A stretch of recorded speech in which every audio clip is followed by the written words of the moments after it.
I'm going to do something a lot of you girls out there are frightened of. Show your husbands up. How to cook a whole fish on the barbecue. So I'm going to show you how simple it is.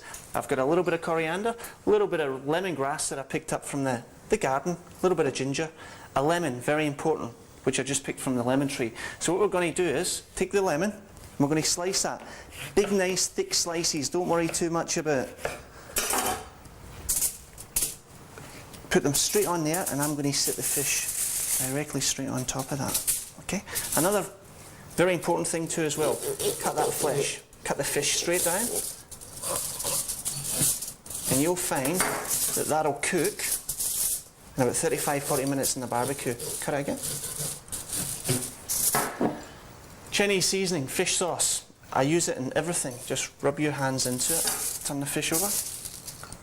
Straight into it with your hands. Get your hands dirty with this one because it's very important. Get that lemon underneath again. Put the fish directly on top of the lemon. Lemongrass. Smash it, and that gets all the flavour out straight away. Straight through. And what we're going to do is we're going to stick that just in its belly there. A couple of little bits over too as well. Coriander. I'm going to use some coriander and keep some for the garnish, but what I'm going to do is I'm going to use the stems. Same thing too as well. Now, chilli and ginger. What I'm going to do with the ginger is use this little ginger grater straight down there. And a little bit of chilli. If you want the chilli, if you don't want it to be too hot, just half the chilli, stick it underneath there. I'm using these little chilli paddies, which are really small but strong. Stick that in there, and all I'm going to do now is wrap this sucker up. Just going to hold her straight up like that. So let's go. I've had the barbecue on for the last 15-20 minutes. All I'm going to do is stick it on the barbecue. We're going to leave that for 35-45 minutes, and I'll catch you in a while. Well, I can certainly smell terrific smells all over the place, but let's have a look.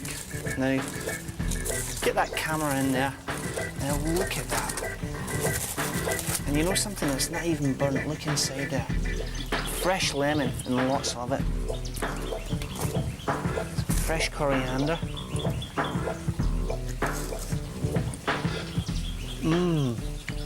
Scrumptious.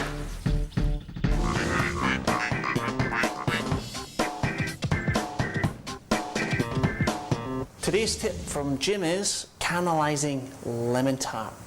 And a lot of people, you get into a restaurant, you see it sitting there and you think, oh, how did they do that? I'm going to show you right now, yeah? Very, very simple. We're going to take the tart.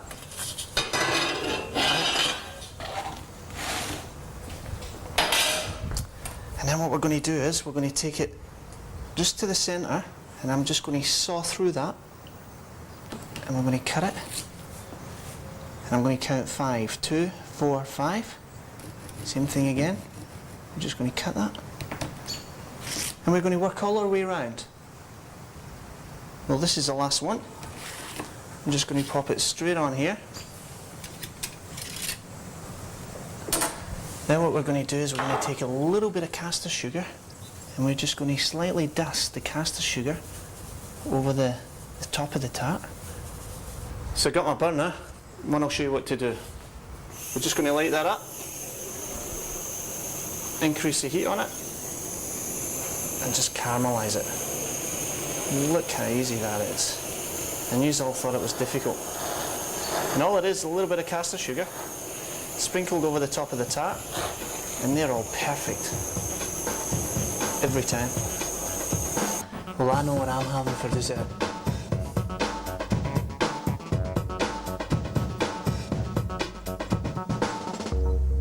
Well folks, today I've got some friends around, they're in the pool there, and I'm going to be doing a rib of beef, but we're going to be doing it in a Weber. Now what I've done with the Weber is I've put 30 beads either side of the Weber and lit them for about 35-40 minutes so that they're lovely and brown. A lot of heat there.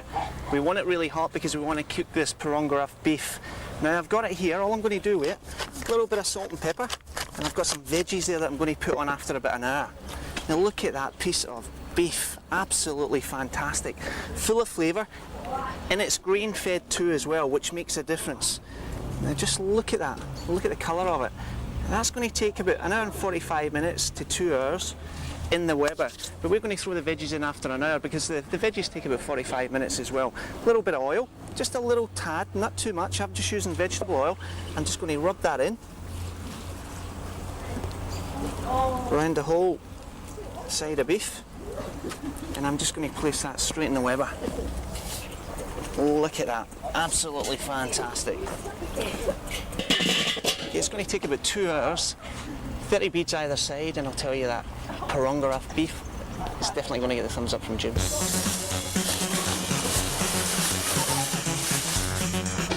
Okay folks, let's have a look. Oh, look at that. Doesn't that look absolutely scrumdiddlyumptious? Now that's been in for about an hour, and it's just rare. Now listen, what we're going to do is stick the veggies on. So a little bit of salt and pepper again. I've just got a selection of veggies here that I picked up from Fresh today, and I'll tell you what, they really are the business. A little bit of oil, some pumpkin, zucchini, eggplant, carrots, absolutely scrumdiddlyumptious. We're going to stick these just at the side here. Turn them upside down, that's what we're looking for. Carrot. Any old way, it doesn't really matter. Look, it's starting to happen. And no roast dinner would be complete without roast pumpkin and math. That's in my book. And there you go, that's going to take about an hour.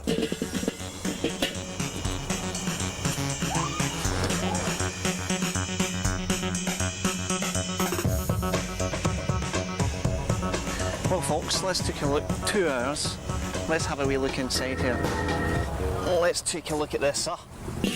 Look at the smells on this, yeah? Absolutely fantastic. Veggies cooked, yep. Straight through. Beautiful. Let's get these veggies. Pumpkin. Don't these look the business? Carrots.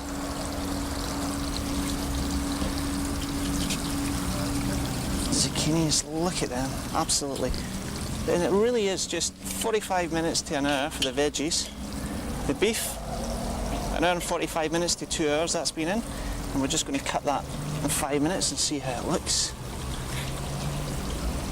Beautiful. Look at that. Let's check this beef out.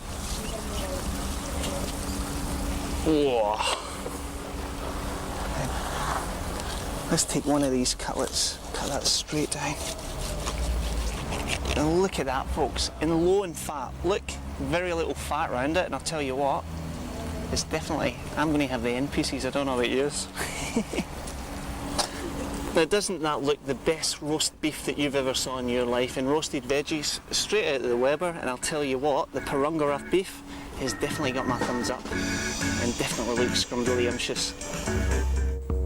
Well folks, today what we're going to be doing is ocean trout, and we're going to be poaching that in a court bouillon. We're going to be serving it with a lime, sour cream and horseradish sauce, and I'll tell you what, it really does make for a beautiful special occasion like Christmas. Okay, what we've got here is the ocean trout. We've got that from Nortaz, which is absolutely fantastic. There's about 3.5–4 kilo there. We're going to take the head and the tail off because you know yourself, you're sitting there with the family and the kids are there. It's not nice showing the old head and the tail. I prefer to take it off. It's much easier to get into when it's cooked too as well. It really doesn't take that long, and it really does look a big job, but it's not. I've asked the local fishmonger to scale it back for me, and then what we're going to do is we're going to take the head off. I'm just using a serrated carver for that, and I'm going to keep all those trimmings too as well for my fish stock.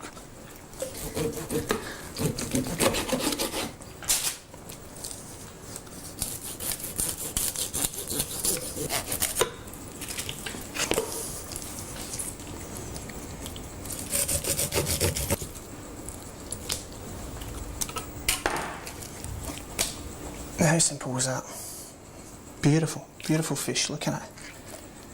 Excellent. So let's get the fish kennel and I'm going to show you how to cook it. This is it here. I got a little stainless steel one. Dead simple. And all we're going to do is push the ocean trout out with this once it's cooked. So all I've got here is I've got some onions,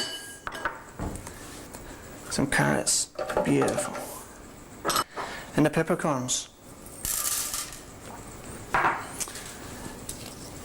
Well, nearly fresh bay leaf. It's still on the twig. I'm going to put 2 bay leaves in there. And what I'm going to do as well is I'm going to put some fresh fennel, some parsley, and some celery. Okay, a little bit of salt, not too much. And I'm going to be using some champagne vinegar. Oh, you know how it gets right up your nose. Oh, beautiful stuff. And some fresh water. I'm only going to take it about 1/3 of the way up just now until we get the ocean trout in there. And then what we're going to do is put the ocean trout straight into it. Okay, beautiful, look at that, yeah? Now, as you can see, the water level's halfway up. Now what we're going to be doing is poaching it. So what we're going to do is add more liquid, just until the fish just starts rising, which is about there, which is beautiful, which is great. We're going to get the lid, stick the lid on, and we're going to leave that for probably about 35-40 minutes till it comes up to the boil.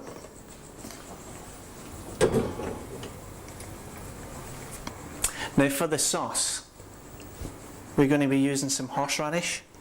I like quite a bit of horseradish.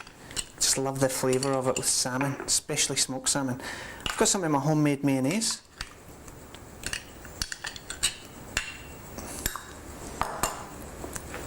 And sour cream. Put the rest in. Half the lime juice. That was fresh limes that I squeezed. And I'm going to get my little whisk and I'm just gently going to work that in. It looks as if it's curdled there, but it's not. It's going to come back. The mayonnaise is going to bring that back. A bit more lime juice. Beautiful, right? And I just want a nice runny consistency. So I'm going to add in another lime. So that was about 3 limes all total. How easy is that?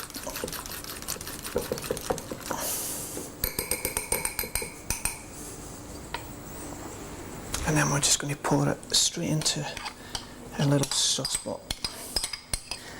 Now let's have a look and see if that salmon's ready. Now listen to that, folks. Oh, that's it coming up to the boil. Now all I'm going to do is take this off and just leave it in the liquid for about an hour and a half, and I'll tell you what, once we lift that out it'll be lovely and warm, and we're going to serve it with our horseradish and lime sour cream sauce, and I'll tell you what, absolutely fantastic. So we'll just turn it out and we're going to leave that now. Now it's been sitting for about an hour, so let's take a look at it. Oh, doesn't that look scrumdiddlyumptious? Oh, doesn't that look the business, eh?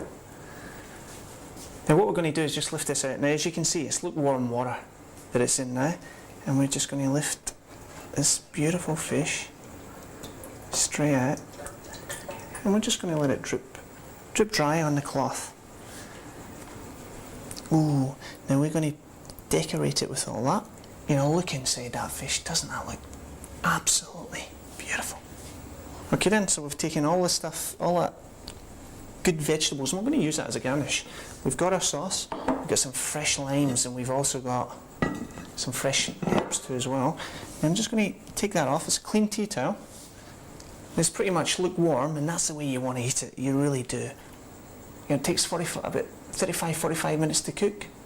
Bring it to the boil, that's it, take it off, leave it for an hour, and then when new guests come in, I'll tell you what, they're in for a huge surprise. And the great thing about this little thing is we're just going to slide that straight off. You see how that slides straight off? And then what we're going to do is just pretty much put a lot of that back in there.